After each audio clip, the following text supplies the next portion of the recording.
Segunda Reis, no capítulo 19, nós vamos estar lendo do versículo 32 em diante. O Senhor seja exaltado nesta noite, toda a honra, toda a glória, toda exaltação seja dada a Ele. Quem achou, diga amém. Diz assim, versículo 32.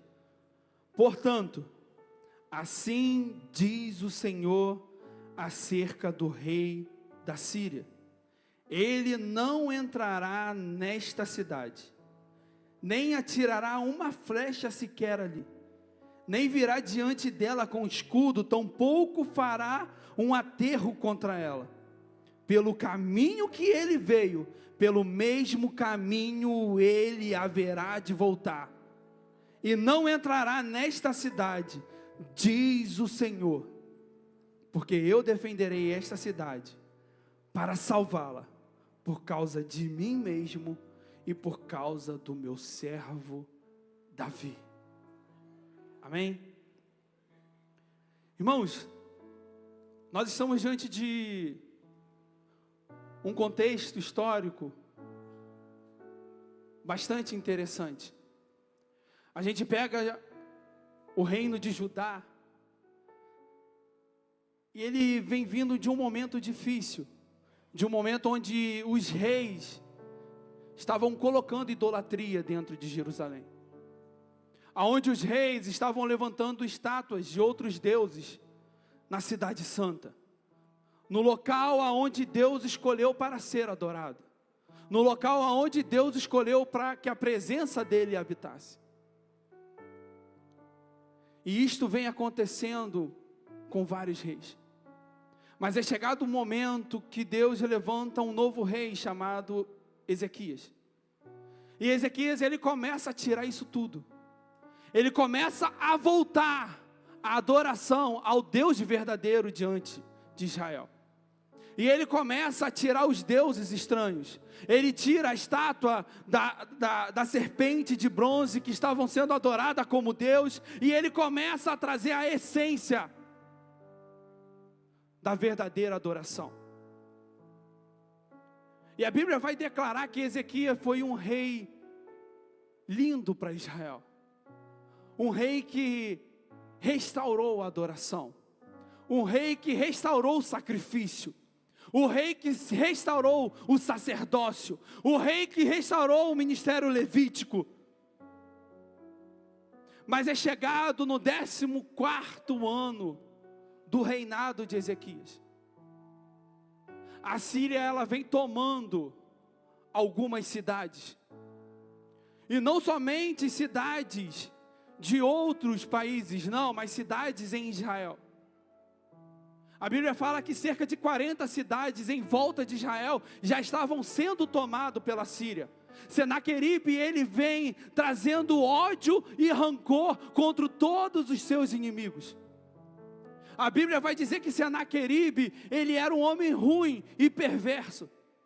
Se a gente for estudar um pouco a história, muitos estudiosos vão dizer que Senaqueribe, ele amarrava os homens que eram feitos de refém de guerra, amarrava no cavalo e arrastava pelas cidades que ia passando. Pegavam as mulheres e levavam como refém para a Síria. E essa fama está chegando em Jerusalém. E essa fama chegou até Judá. Até que o momento que Senaqueribe está lutando numa batalha e manda seu exército cercar Jerusalém. E o exército da Síria, ele cria um cerco em Jerusalém. E a ameaça de Senaqueribe, ela vem até Ezequias. A Bíblia fala que a cidade estava cercada. Então o povo não podia sair e nada podia entrar. Porque se você saísse, você era levado prisioneiro. E podia sofrer tudo aquilo que as pessoas falavam que os assírios faziam com seus inimigos. Mas se você fica, não tem comida, não tem água. Porque a Bíblia vai dizer que os assírios fecharam os poços, fecharam os córregos, fecharam os canais que levavam água para dentro de Jerusalém. Ao ponto do general superior do exército assírio falar: vocês vão ficar aí dentro mesmo, tem certeza? Vocês vão ter que viver da urina e das fezes de vocês. Porque a água não chega e alimento não chega. Aí você está vendo um ambiente de desespero. Um ambiente aonde você olha para um lado, não tem jeito. Você olha para o outro, não tem jeito. A gente viveu a questão do Covid.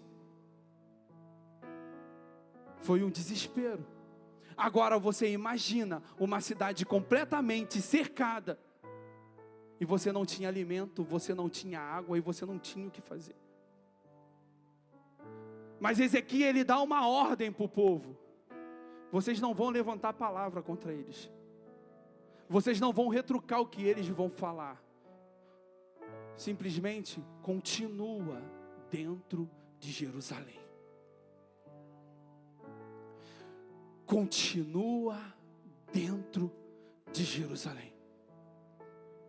A ameaça continua, o cerco continua, e Senaqueribe escuta o que Ezequias está fazendo, escreve uma carta e manda para Ezequias. E nessa carta, ele continua ameaçando. E fala: você está confiando no seu Deus? Não dê ouvidos, pede para o povo não dar ouvidos ao que Ezequias está falando. Vocês vão confiar no seu Deus? Olha os povos em voltas, todos eles caíram, e os seus deuses foram lançados no fogo. E você acha que com vocês será diferente? O seu Deus não vai livrar vocês da minha mão. E essa carta chega até o rei. E o rei que poderia entrar em desespero. E um rei que está vendo o teu povo morrer. E um rei que está vendo o teu povo perecer. E um rei que está vendo o teu povo passar fome e sede.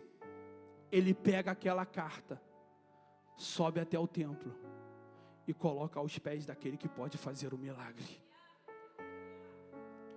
Muitas das vezes nós tentamos fazer com as nossas forças. Muitas das vezes nós tentamos fazer com aquilo que a gente tem capacidade de fazer. É porque eu tenho dinheiro, é porque eu tenho poder, é porque eu conheço fulano, é porque eu conheço ciclano. E com o rei era assim.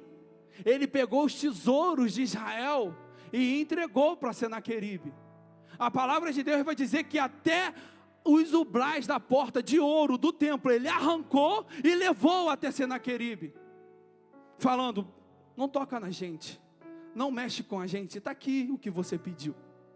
Mas Senaqueribe era traidor, ele armava, e ele continuou fazendo a maldade.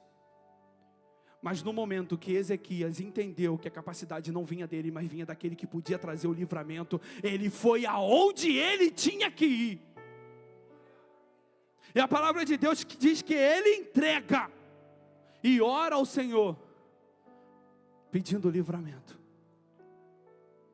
E a oração de Ezequias era: Senhor, o Deus deles é de pedra, os deuses deles é de madeira, é de barro, e nada pode fazer, mas o Deus que a gente serve, Ele é poderoso. Eu não sei como que está a tua vida, eu não sei como você chegou aqui hoje, eu não sei como que você entrou aqui nessa noite. Mas se você está tentando resolver com tua força, você está perdendo tempo. Entrega a Ele, porque Ele pode fazer. Eu estou batendo cabeça, eu estou ficando maluco, eu não estou conseguindo entender o que está acontecendo. Entrega a Ele, coloca aos pés dEle. E o interessante é que o Senhor já vai e fala com Isaías. Isaías manda a mensagem para o rei. Assim diz o Senhor acerca do rei da Síria: não vai lançar uma flecha, não vai lançar um escudo, não vai colocar um escudo, não vai criar ponte, não vai entrar em Jerusalém, porque eu sei que eu vou fazer por amor a mim e por amor a meu servo Davi. Ei, por o caminho que ele veio, pelo mesmo caminho ele vai sair. Você veio hoje aqui numa quinta profética. Muita gente olhou para você e falou: lá vai o doido mais uma vez para a igreja. Lá vai a maluca mais uma vez para uma quinta-feira na igreja. Mas enquanto você está aqui, na tua casa não entra uma flecha. Na tua casa o diabo não arma escudo. Na tua casa ele não coloca a mão, ele não toca. Está guardado. Você está protegido. A tua família está guardada. A tua família está protegida. Se coloca na posição. E qual é essa posição? Entrega o teu caminho ao Senhor. Confia nele e o mais ele fará. Não tenta resolver com tua mão. Não tenta resolver com as tuas forças. Para de ficar se matando. Confia nele. A palavra de Deus vai dizer que Jesus ele dá uma ordem a seus discípulos: passemos para outra banda. Eles entram no barco e vão. Jesus deita e dorme. A tempestade vem. O barco balança. A água está entrando. E os discípulos ali se matando. Não, eu sou pescador, eu posso, eu faço, eu consigo. Mas no momento que eles entendem que não é na força do braço deles, mestre, essa tempestade só vai acalmar na tua vida quando você entender que você não consegue, mas Ele consegue acalmar. Essa tempestade só vai parar no momento que você colocar na mão dele e dizer: Senhor, eu não consigo, acalma essa tempestade para mim. O diabo ele não toca na tua vida. O diabo ele não toca na tua família. Você é guardado, você é protegido. Ai, Iago, mas a minha família, os meus filhos estão perdidos. Eu tento trazer eles para a casa do Senhor. Eu tento fazer, eu tento chamar. O meu marido não consegue, a minha esposa não consegue. Entrega na mão dele. Tem uma pregação aqui que eu já escutei em casa, sei lá, umas 30 vezes. Cassiane já está cansada de escutar, porque eu não canso. Eu escuto ela todos os dias. A pregação do pastor Yuri Norá. Eliseu está cercado. Vamos pegar ele. Porque a gente não consegue tocar em Israel. Vamos pegar com quem é o problema. O problema é quem ora. O problema é quem tem intimidade. O problema é quem está fazendo. O problema é quem está indo numa quinta profética adorar. O cerco vem. O menino acorda de manhã e fala: ai, meu Senhor, estamos cercados, o que faremos? Não discute com teu filho. Não discute com tua filha. Não discute com teu marido. Não discute com tua esposa. Coloca o teu joelho no chão, entrega a carta na mão dele e fala assim: Senhor, eu não sei mais o que fazer, mas abre os olhos dele, abre os olhos dela, abre os olhos da minha casa, para que eles possam ver o que eu estou vendo. Ninguém toca na tua casa. Ninguém toca na tua família. Nós estamos numa quinta-feira profética. E este ambiente aqui é uma geografia profética. E a palavra que você libera aqui, ela se torna profecia dentro da tua casa. Ezequiel 37 vai dizer que o Senhor pega Ezequiel e coloca no meio de um vale. Poderão esses ossos viver, Ezequiel? E a pergunta que eu te faço hoje: poderá sua casa reviver? Poderá teu marido viver? Poderá o teu filho viver? Poderá tua filha viver? Coloca na mão dele e diz: Senhor, tu sabes. Senhor, Tu sabes. E olha o que o Senhor está dizendo para ti hoje aqui. Profetiza, profetiza, profetiza, profetiza. Abre a tua boca e profetiza sobre a tua casa. E o interessante é que quando Ezequiel ele começa a profetizar, a Bíblia vai dizer que cada osso se junta com o seu. E sabe o que isso me remete, pastor Felipe? Trazer para perto. É cada osso no seu. Traz teu filho para perto. Traz tua filha para perto. Traz teu marido para perto. Traz a sua esposa para perto. É cada osso no seu osso. Não afasta não.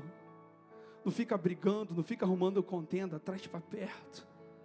Porque o Senhor vai fazer crescer músculo, o Senhor vai fazer crescer nervo, o Senhor vai colocar um exército de pé, e no momento que o exército ficar de pé, o Senhor vai olhar e vai dizer: receba meu espírito.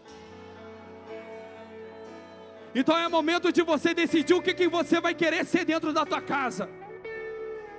Ou você vai ser osso, ou você vai ser a boca que vai profetizar sobre o osso. Seja profeta, porque a palavra que você libera vai se tornar profecia. E pode Senaqueribe secar, pode Senaqueribe tentar fazer. O Senhor diz: não entra, não toca, não vai tocar uma flecha, não vai colocar um escudo. O Senhor guarda, Ele é o guarda de Israel. Ele não dorme, Ele não tosqueneja, Ele continua. Torre forte é o Senhor.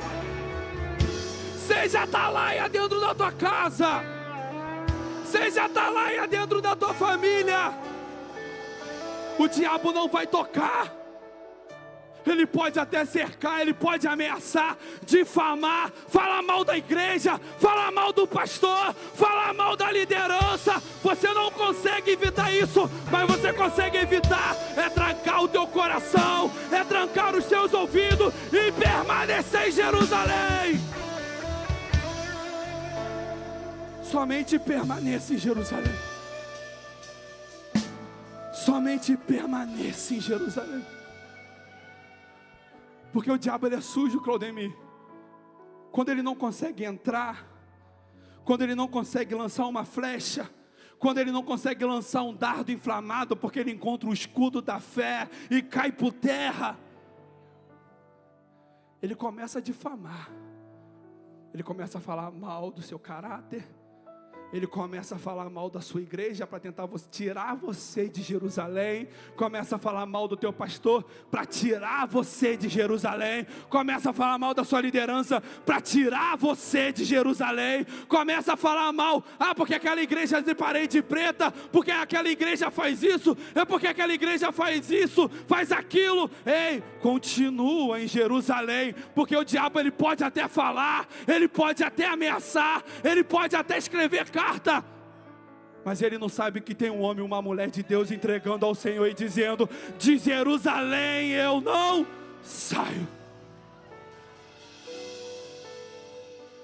Já estou terminando. Engraçado que quando a gente lê, Deus ele fala: eu vou fazer isso por amor a mim mesmo e amor ao meu servo Davi.